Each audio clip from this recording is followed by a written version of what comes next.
ഹരേ കൃഷ്ണ. അധ്യാത്മരാമായണത്തിലെ വിശ്വാമിത്രൻ്റെ യാഗരക്ഷയാണ് ഞാനിവിടെ പാരായണം ചെയ്യുവാൻ പോകുന്നത്. ഇതിൻ്റെ കഴിഞ്ഞ ഭാഗത്ത് ഞാൻ ഇതിൻ്റെ കഥാസാരം പകുതി പറഞ്ഞിരുന്നു. ബാക്കി ഭാഗമാണ് പറയുവാൻ പോകുന്നത്.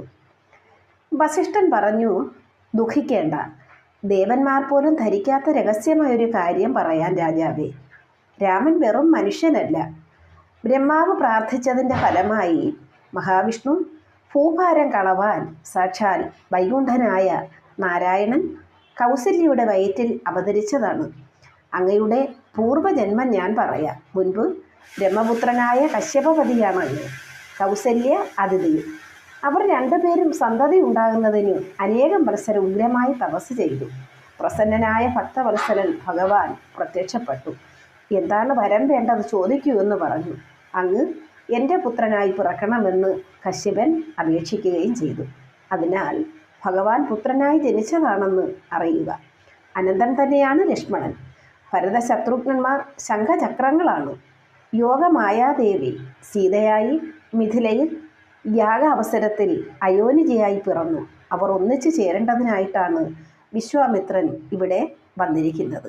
ഇത് വളരെ രഹസ്യമാണ്. ഏതായാലും പുത്രനെ കൂട്ടത്തിൽ അയക്കുക. സന്തോഷത്തോടെ ദശരഥൻ വിശ്വാമിത്രനെ വന്ദിച്ചു. രാമലക്ഷ്മണന്മാരെ കൂട്ടിക്കൊണ്ട് പോയിക്കൊള്ളൂ എന്ന് പറഞ്ഞു. സന്തോഷത്തോടെ പുത്രന്മാരെ നൽകി.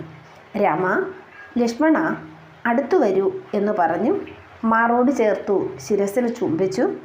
പോയി വരിക എന്ന് പറഞ്ഞു. മാതാപിതാക്കന്മാരുടെ പാദം വന്ദിച്ചു. വസിഷ്ഠനെയും പ്രണമിച്ചുകൊണ്ട് കുമാരന്മാർ വിശ്വാമിത്രനെ വണങ്ങി. ലോകരക്ഷയ്ക്ക് വേണ്ടി മുനിപുത്രന്മാരെ ഏറ്റുവാങ്ങി. വില്ല്, ആവനാഴി, അമ്പ്, വാൾ ഇവ കയ്യിലേന്തിയ രാജകുമാരന്മാരോടുകൂടി വിശ്വാമിത്രൻ യാത്ര പറഞ്ഞു. ആശീർവദിച്ചു. കുമാരന്മാരും ഒരുമിച്ച് നടന്നു. ആ ദേശം പിന്നിട്ടപ്പോൾ വിശ്വാമിത്രൻ പുഞ്ചിരിച്ചുകൊണ്ട് പറഞ്ഞു, രാമ, ലക്ഷ്മണകുമാര, കേൾക്കുക. നിങ്ങൾ അഴകുള്ള ബാലന്മാരാണല്ലോ. ദാഹവും വിശപ്പും അറിയാതെയാണ് നിങ്ങൾ വളർന്നിട്ടുള്ളത്. അതിനാൽ ദാഹവും വിശപ്പും ഉണ്ടാകാതിരിക്കാൻ രണ്ട് മഹത്വമുള്ള വിദ്യ നിങ്ങളെ പഠിപ്പിക്കാം. ബലയെന്നും അതിബലയെന്നുമാണ് അവയുടെ പേര്. ഈ വിദ്യ ദേവനിർമ്മിതങ്ങളാണ്. ഇത്രയും പറഞ്ഞു മുനി രാമനും ലക്ഷ്മണനും അവ ഉപദേശിച്ചു കൊടുത്തു. വിശപ്പും ദാഹവും ശമിച്ച കുമാരന്മാരുമൊത്തു ഉടൻ തന്നെ വിശ്വാമിത്രൻ ഗംഗാനദി കടന്നു. ഹരേ കൃഷ്ണ. ഇതിൻ്റെ പാരായണമാണ് ഞാനിവിടെ ജപിക്കുവാൻ പോകുന്നത്. ഓം ശ്രീ രാമചന്ദ്രായ നമോ നമഃ. എങ്കിലോ ദേവഗുഹ്യം കേട്ടാലും അതിഗോപ്യം സങ്കടമുണ്ടാകേണ്ട സന്തതം ധരാപതേ. മാനുഷനല്ല രാമൻ മാനവശിഖാമണേ.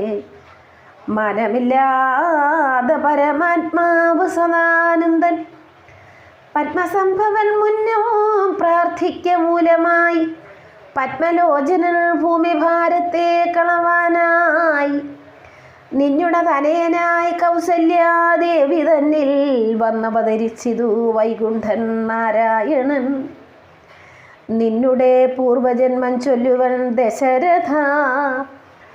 മുന്നം നീ ബ്രഹ്മാത്മജൻ കശ്യപ പ്രജാപതി തന്നുടെ പത്നിയാകും അതിഥി കൗസല്യ കേൾ എന്നിരുവരും കൂടി സന്തതിയുണ്ടാവാനായി ബഹുവത്സരം ഉഗ്രം തപസ് ചെയ്തു നിങ്ങൾ.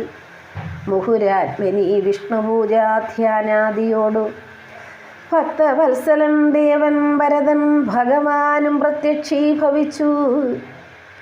നീ വാങ്ങിക്കൊള്ളുക വരമെന്നാൽ പുത്രനായി പിറക്കേണമെനിക്ക് ഭവാൻ എന്ന് സത്വരപേക്ഷിച്ച കാരണം ഇന്നു നാഥൻ പുത്രനായി പിറന്നിതു രാമൻ എന്നറിഞ്ഞാലും തൃപ്തീന്ദ്ര ശേഷൻ തന്നെ ലക്ഷ്മണനാകുന്നതും ശംഖചക്രങ്ങളല്ലോ.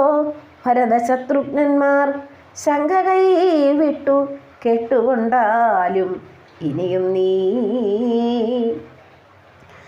യോഗമായ ദേവിയും സീതയായി മിഥിലയിൽ യാഗവേലയാം അയോനിജയായുണ്ടായി വന്നു. ആഗതനായാൻ വിശ്വാമിത്രനും അവർ തമ്മിൽ യോഗം കൂടിയിടുവതെന്നറിഞ്ഞിടണം നീ. എത്രയും ഗുഹ്യമിത് വക്തവ്യമല്ലത്താനും പുത്രനെ കൂടെ അയച്ചിടുക മടിയാതെ. സന്തുഷ്ടനായ ദശരഥനു കൗശികനെ വന്ദിച്ചു, യഥാവിധി പൂജിച്ചു ഭക്തിപൂർവം. രാമലക്ഷ്മണന്മാരെ കൊണ്ടുപോയിക്കൊണ്ടാലുമെന്നാമോദം പൂണ്ടു നൽകി ഭൂപതി പുത്രന്മാരെ. വരിക രാമ രാമാം ലക്ഷ്മണ വരിക എന്നരികെ ചേർത്തു മാറിലണച്ചു. ഗാഠം ഗാഠം പുണർന്നുടൻ മുകർന്നു ശിരസിങ്കൽ.